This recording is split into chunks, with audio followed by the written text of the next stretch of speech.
Hey, welcome to Kimmy's Creations. Guess what today is? It is the day I finally start tea dyeing stuff. Woo! Here we go. Now my issue with tea dyeing is I don't want to waste good tea, so I'm using some like old tea bags that I'm not going to drink. You know, it's harder to find those than I thought. I should have realized there's a lot that I want to drink. Alright, today, since it's my first time tea dyeing, I'm mostly going to be experimenting with how it results on different kinds of paper, and got a couple of bits of scraps of different lace bits. I've got note cards, I've got a little artist trading card, sketch paper, got some envelopes. I picked this up at the thrift store, this 3D drawing pad. Look how painful that is to look at. I'm going to see if some tea dyeing a few pages kind of tones that down a little bit. And if not, well, we'll see. It was 50 cents. It's interesting. Got a couple of glossy cardstocks just to see if glossy papers take it at all. Some scraps of graph paper, got some colored graph paper and some plain colored papers just to see what it does to the colors. Got some scraps of different, like I've got this whole pack of black and white patterns papers, and I'm gonna see how those look. Got some old ribbon. This is some my mom had for a dress like literally 30 years ago, 40 years ago, 35, split the difference. Some little ribbon, some more scrap paper and envelopes, a couple of notebook paper, random things. So yeah, it's all an experiment, a grand experiment. Oh, a little bit of origami paper too. So, time to see what happens. I've got the cookie sheets ready to go. I've got the pan ready to be filled with the tea. And, oh, I gotta put the oven down to what, 295? I don't need to do both. Okay, I'll be back whenever got some results to show you. Bye! Okay, so I knew that the envelopes were likely to come apart from other people's videos on tea dyeing and other dyeing. I did not realize that they would take so much longer to dry if you left them folded up. But leaving them folded up does get really cool contrasts in the colors, so 50-50, you know? Tea for dyeing, tea for drinking. Dyeing, drinking. Alrighty, so the glossy paper is a bad idea for a different reason than I was expecting. I really hope that comes off of our cookie sheet. Yep. Good news, it did come off. You know, if I were smart, I would be making sure that each tray has papers of the same thickness. But like I'm not organized. Okay, just one more tray to go. I'm going to set these bits of lace to air dry, not try and put them in the oven, because I think they're all polyester probably. Okay, I have dyed everything, pulled it out of the oven. I think I'm going to go and iron this lovely pile of paper, and then I will share the results with you and myself. The advantage to having a crafty family is you've already got an iron and an ironing board.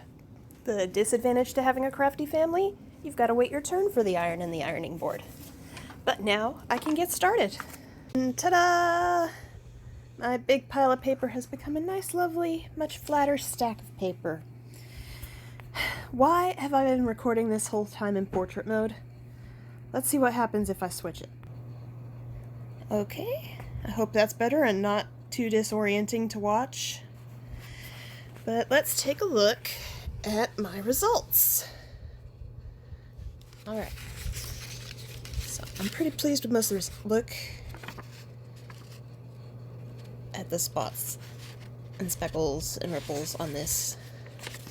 This side kind of plain, but the other side more than makes up for it. Wow. Got the index card here. Got some nice brown on the edge.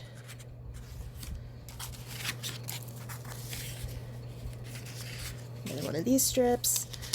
I kind of tore the notebook paper a bit because it was the first one I pulled out. Look at this. I think this is from an air bubble. I had a few air bubbles whenever I was pouring the tea and putting the papers in, but they came out with some pretty cool effects like this one. And another one. Can't really see it very well on this video, but there are some odd colorings on the edge here. I'm not sure what caused that. This is, I think it was graph paper? Yeah, it was graph paper, and I guess the graph lines were faded out, but they got washed out. But it's still pretty cool looking paper.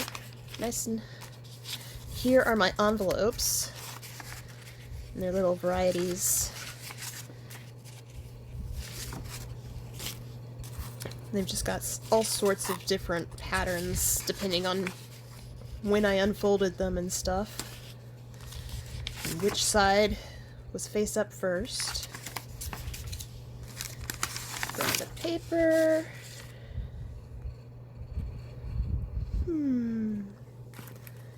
Got a nice little thing going on in the corner there. There's another one of these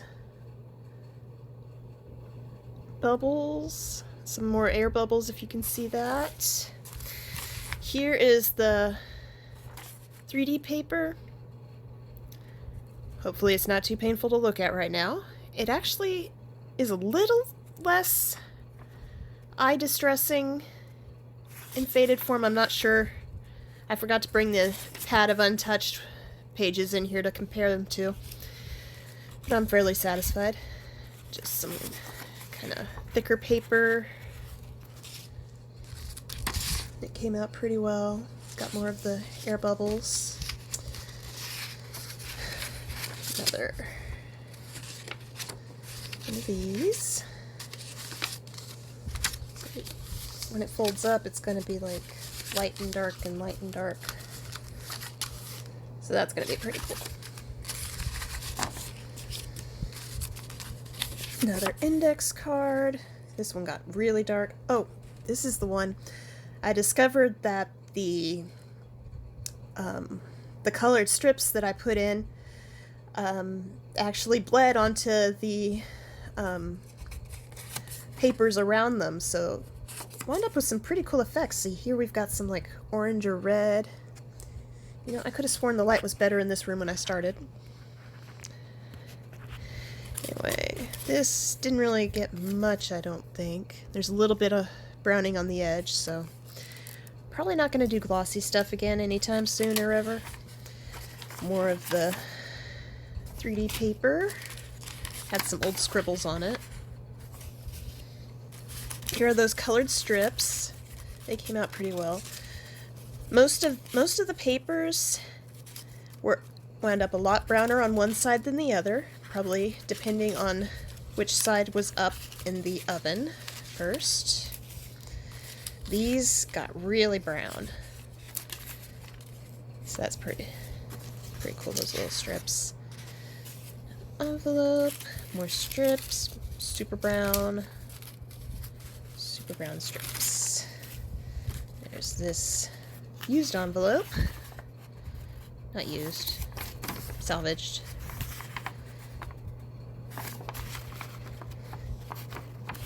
figure out what to do with that. Another colored strip. Got a couple of drips on it. Probably. There's this origami. I like that effect. It looks like burned wallpaper now. This colors are pretty good. I probably won't do it much with this paper because I've only got a limited amount that I salvaged from a notebook. See, here we've got the air bubbles and the paper bleeding. Had one of the yellow, I think. More stripes, colored stripes. I'm gonna have to do that on purpose sometime because that was fun. More colors, all the colors. The purple turned yellow. That's impressive. Because you would think that it would just turn brown, but no, that's very yellow. This has a very yellow spot in the middle still. I wonder what did that. Oh, this is probably the most obvious effect of the air bubbles. Look at that. And more envelope. Here's some of that black and white. I'm really loving how this came out. Just because, I mean, spirograph stuff I associate with, like, vintage childhood stuff because we had a really old one. We might still have it. But, so, making this paper look super vintagey. Lots of fun. Plain blue, more air bubbles. Got a little card. More graph paper. Another card. And then more of this. This side definitely got more vintage than the other. Alright, so overall, I think that's a pretty cool, successful experiment. Lots of results. Next time I do it, I might see what kind of different results I can get using different teas, like green teas and herbal teas, because I gotta use up some of those, you know? Anyway, I'll be back sometime with some more crafty things. So I'll see you later. Bye.